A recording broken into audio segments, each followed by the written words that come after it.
Quante volte ti è capitato di stare in una riunione, magari con dei colleghi internazionali, e non poter esprimerti come si deve? Magari capisci tutto, ma esiti quando devi parlare, non hai la frase perfetta e alla fine non hai detto ciò che volevi dire. Se ti è capitato, sappi che non sei da solo. È un problema molto diffuso tra i professionisti e oggi voglio spiegarti perché succede questo e come rimediare a questa situazione.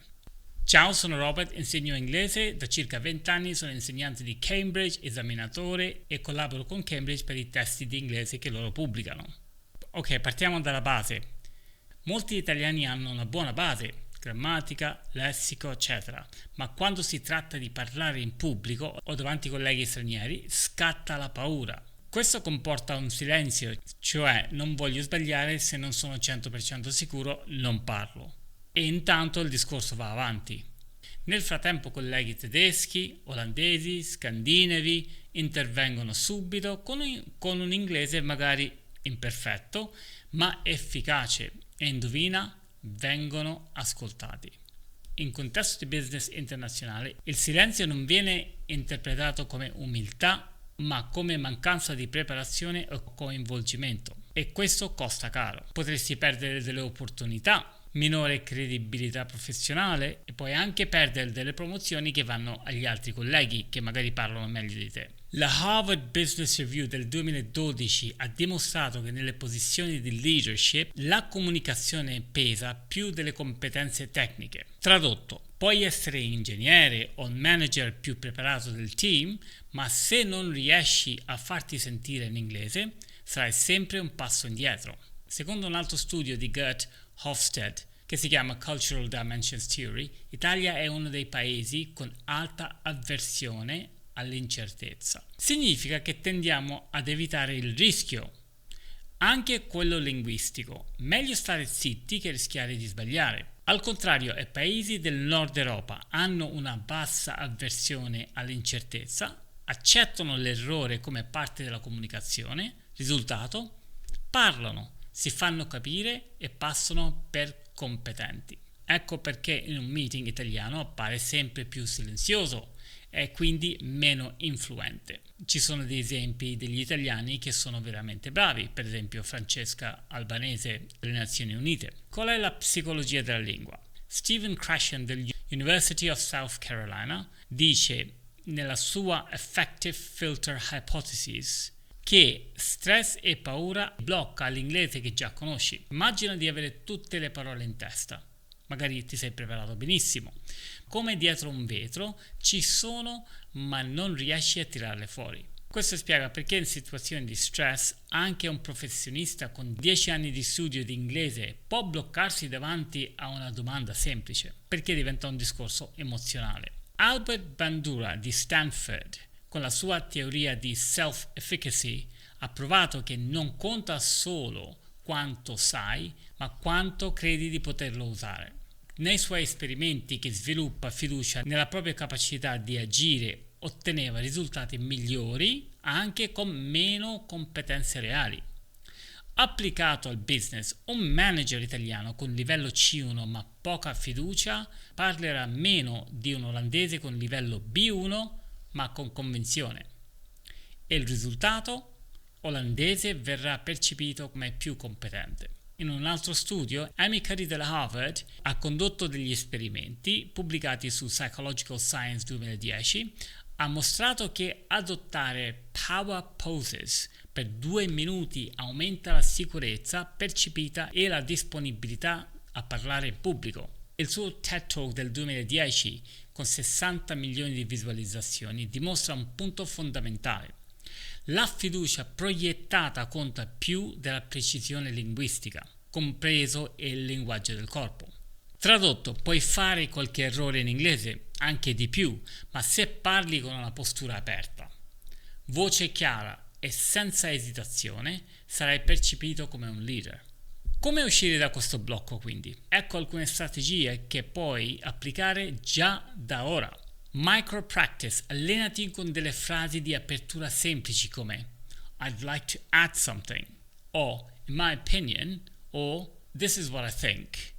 Queste frasi servono per rompere il ghiaccio e anche darti la fiducia. Parla per primo, sembra strano ma è così. Intervieni all'inizio della riunione, anche solo con una frase breve, cioè Good morning, how is everyone? Così abbassi subito il filtro affettivo e ti rilassi, perché comunque sei partecipe. Accetta l'imperfezione. I tuoi colleghi faranno errori ogni giorno, ma vengono ascoltati lo stesso, perché fondamentalmente non ci interessa dove stai sbagliando, ma ciò che stai dicendo.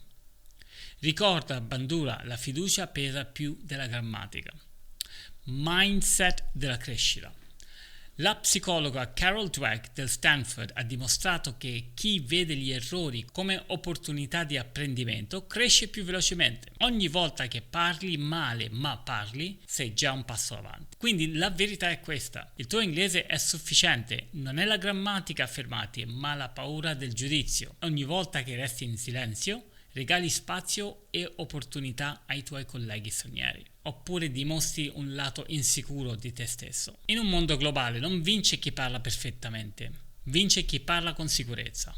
If you like this podcast, please hit the like button, and if you want to have a PDF copy of useful sentences to start a conversation with in a meeting, let me know in the comments section and I'll send it over to you. Ora puoi ascoltare la versione in inglese. Why Italians stay silent in English meetings and how to break the habit. How many times have you been in an international meeting? You understand everything that was said, but when it was your turn to speak, you hesitated, waited for the perfect sentence, and in the end said nothing. If that sounds familiar, you're not alone. It's a very common issue among Italian professionals. And today I want to explain why it happens, what the consequences are, and most importantly, how you can overcome this barrier. So, many Italians actually have a good foundation in English, grammar, vocabulary, comprehension, you name it. But when it comes to speaking in public or in front of international colleagues, the fear of making mistakes kicks in. This leads to silence. We wait until we have formed a perfect sentence in our head, but by then the conversation has already moved on. Meanwhile, German, Dutch and Scandinavian colleagues jump in right away with imperfect English, sure, but effective, and guess what? They get heard. In international business, silence is not interpreted as humility but as a lack of preparation or engagement. And this comes at a cost. Missed opportunities, reduced professional credibility, and promotions going to others. Harvard Business Review in 2012 demonstrated that in leadership positions, communication weighs more than technical skills. Translation: you can be the most technically gifted engineer or manager in the room, but if you don't speak up in English, you'll always be a step behind. In another study by Gerd Hofstede called Cultural Dimensions Theory, Italy is a country with high uncertainty avoidance. That means we tend to avoid risk, even linguistic risk. Better to stay quiet than to risk a mistake. In contrast, Northern European countries score low on uncertain avoidance. They accept mistakes as part of communication. The result? They speak up, they get their message across, and they are seen as more competent. This is why in meetings Italians come across as quieter and therefore less influential. In a study by Stephen Krashen called the effective filter hypothesis, it showed that anxiety, stress and fear raised kind of a mental barrier that blocks the English you already know. It's like having all the words in your head but behind a glass wall. They're there but you can't access them. That's why in stressful moments, even someone with 10 years of English can freeze on a simple question. In another study of Albert Bandura called self-efficacy theory, he proved that it's not only about what you know, but how confident you are in using it. In his experiment, people with strong self-belief performed better with fewer actual skills.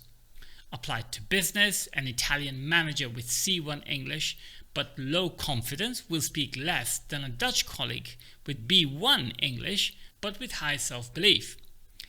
And the Dutch colleague, they'll be perceived as more competent.